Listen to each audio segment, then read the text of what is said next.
Media kita sekarang ini sedang ramai dengan adanya pemberitaan, adanya kasus perceraian antara artis senior yang bernama Ari Wibowo yang menggugat cerai istrinya yaitu Inge Anugrah, atau perceraian antara seorang artis yang bernama Shandy Aulia yang menggugat cerai suaminya yang bernama David. Berdasarkan pemberitaan di media massa, baik Ari Wibowo yang menggugat cerai istrinya Inge Anugrah maupun Shandy Aulia yang menggugat cerai suaminya yang bernama David di Pengadilan Negeri Jakarta Selatan. Adapun gugatan tersebut diajukan dengan alasan adanya percekcokan atau berantem terus-menerus.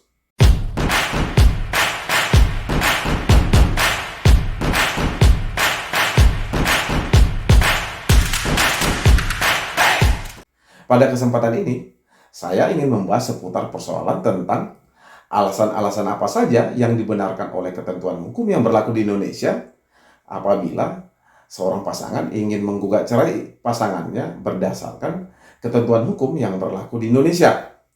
Sebelum saya membahas lebih jauh tentang persoalan ini, bagi teman-teman yang belum mensubscribe channel saya, silahkan di-subscribe atau di-like setiap video saya, lalu di-share dengan harapan apa yang saya sampaikan dalam konten-konten saya menyangkut hukum ini dapat berguna bagi teman-teman sehingga dapat meningkatkan kesadaran hukum di tengah-tengah masyarakat kita.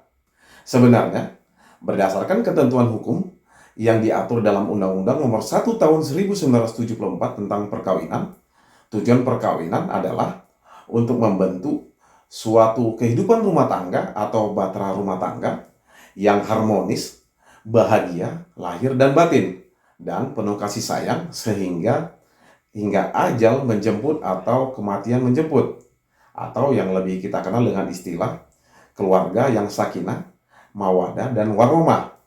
Makanya, tujuan diundangkannya Undang-Undang Nomor 1 Tahun 1974 tentang perkawinan ini untuk mempersulit terjadinya perceraian antara pasangan suami istri. Jadi, kalaupun mau melakukan atau mengajukan gugatan cerai antara salah pasangan tersebut, maka alasan cerainya harus didasarkan pada ketentuan hukum yang berlaku atau alasan yang dibenarkan berdasarkan ketentuan hukum yang berlaku, baik berdasarkan ketentuan yang diatur dalam Undang-Undang Nomor 1 Tahun 1974 tentang perkawinan maupun Undang-Undang sebagaimana diatur dalam Hukum Waris Islam atau kompilasi hukum Islam. Pasal 39 ayat 2 Undang-Undang Perkawinan dengan tegas mengatur bahwa untuk melakukan perceraian harus ada cukup alasan bahwa antara suami dan istri tersebut itu tidak akan dapat hidup rukun bersama sebagai pasangan suami istri dalam sebuah bahtera rumah tangga. Artinya, dalam pengajuan gugatan cerai di pengadilan harus ada alasan-alasan yang kuat berdasarkan ketentuan hukum yang dibenarkan menyangkut perkawinan. Tidak boleh asal cerai, dan perceraian yang sah harus dilakukan melalui sidang di pengadilan.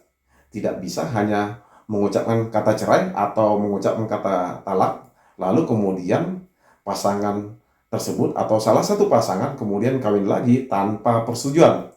Kalau sampai pasangan tersebut itu melakukan hal-hal tersebut dengan mengatakan cerai atau menyatakan talak tanpa melalui proses persidangan, lalu kemudian salah satu pasangan tersebut itu kawin lagi, maka pasangan yang ditinggalkan oleh orang tersebut itu bisa melaporkan pihak kepolisian sehingga dapat dipidana berdasarkan ketentuan hukum yang berlaku.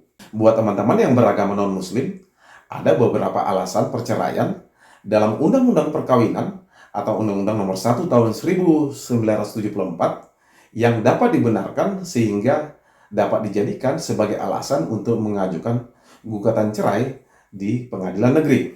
Pertama, salah satu pihak atau pasangannya itu berbuat zina atau menjadi pemabuk, pemadat, penjudi, atau hal-hal lainnya yang sukar disembuhkan. Lalu yang kedua, salah satu pihak meninggalkan pihak lain selama 2 tahun berturut-turut tanpa izin pihak lain dan tanpa alasan yang sah atau karena hal lain di luar kemampuannya. Jadi, kalau salah satu pasangan misalnya suami atau istri itu meninggalkan pasangannya tanpa izin dan tanpa pemberitahuan selama 2 tahun berturut-turut, maka hal ini dapat dijadikan salah satu alasan untuk mengajukan gugatan cerai terhadap pasangannya.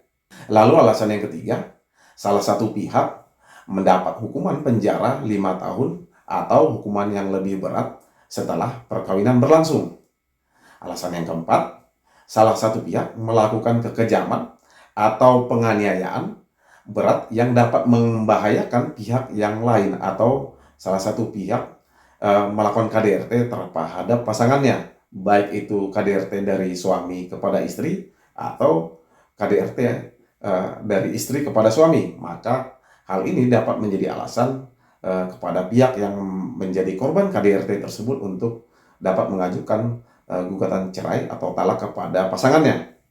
Lalu alasan yang kelima, salah satu pihak itu mendapatkan cacat badan atau penyakit dengan akibat pasangan yang mendapatkan cacat badan atau penyakit tersebut itu tidak dapat menjalankan kewajibannya sebagai pasangan suami atau istri. Sedangkan alasan yang keenam, yang dapat dijadikan alasan untuk mengajukan gugatan cerai terhadap pasangannya, baik antara suami ataupun istri, apabila antara suami atau istri tersebut itu terus-menerus terjadi perselisihan atau percekcokan atau pertengkaran, dan tidak ada harapan lagi kepada pasangan suami istri tersebut untuk dapat hidup rukun dalam sebuah bahtera rumah tangga, atau tidak dapat lagi menjalin rumah tangga yang sakinah, mawaddah, dan warahmah.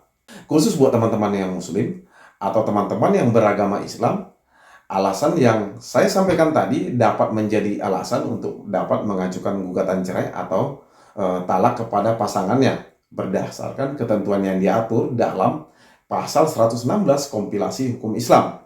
Namun perlu saya sampaikan, alasan-alasan tadi sebagaimana tadi setelah saya sampaikan, ada 2 tambahan alasan sehingga salah satu pasangan dapat mengajukan gugatan cerai atau talak kepada pasangannya di pengadilan agama.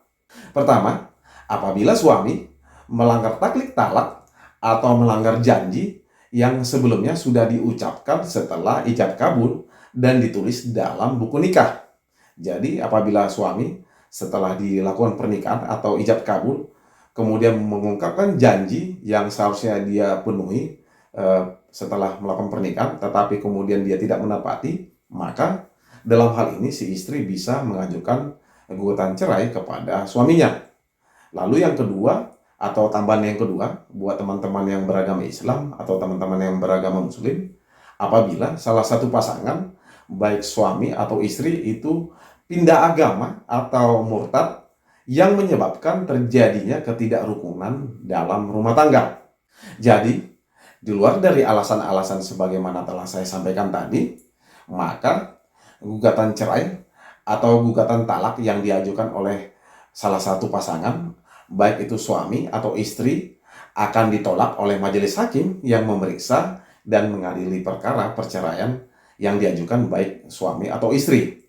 Dan walaupun alasan diajukan gugatan cerai atau talak tersebut itu telah sesuai dengan ketentuan yang diatur tadi, baik ketentuan yang diatur dalam Undang-Undang Nomor 1 Tahun 1974 tentang perkawinan maupun pasal 116 kompilasi hukum Islam, di mana ada 2 tambahan selain dari hal-hal yang disampaikan dalam Undang-Undang perkawinan. Gugatan cerai tersebut itu harus dibuktikan di pengadilan. Artinya tidak mudah untuk mengajukan gugatan cerai. Selain itu, perlu saya sampaikan, bagi teman-teman yang terpenuhi alasan-alasan tadi, sebaiknya perlu memikirkan kembali apabila mengajukan gugatan cerai. Ingat, masa depan anak-anak atau masa depan penerus kita itu lebih penting dari ego kita.